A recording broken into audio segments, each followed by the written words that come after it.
kwanza arespondi immediately kulingana na namna ambavyo wapinzani wake wanacheza. Mimi naamini Simba ana uwezo wa kwenda kuimaliza mechi hiyo kiukubwa zaidi hapa Dar es Salaam, na ninaamini kama Nsingizini watakuja kichwa wanaweza wakajikuta na hapa pia wanapoteza kwa idadi kubwa magoli, licha ya kwamba wanacheza na Simba ambayo bado ipo kwenye ujenzi, ndio kwanza mwalimu anatengeneza msingi kwenye timu, lakini confidence ambayo watakuwa wako nayo wachezaji wa Simba kwa sasa, naamini wana uwezo wa kupata matokeo mazuri mbele ya Nsingizini. Kupata matokeo ya goli 3-0 away na historia ambayo Simba wanaijua iliwahi kuwakuta kwa Jwaneng Galaxy hapa, Simba wanaamini kabisa hakuna namna ambavyo wataishinda mechi hii.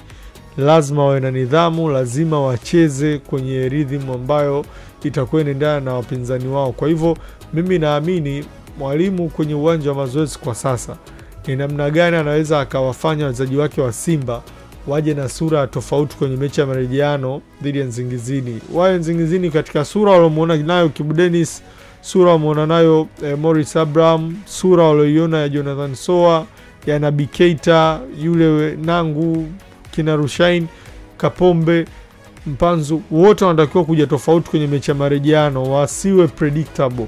Unajua miongoni mwa vitu ambavyo wachezaji wa Nsingizini sasa hivi watakuwa wanaaminishwa ni kuitazama Simba ilivyowafunga iliwafungaje. Kwa hiyo wao watakuja wamejiandaa. Kwangu mimi naamini Simba wachezaji wakija kiutofauti kwenye staili ya kucheza, naamini Nsingizini wanaweza wakakutana na surprise kubwa pia hapa wakiwa nyumbani kwa Simba.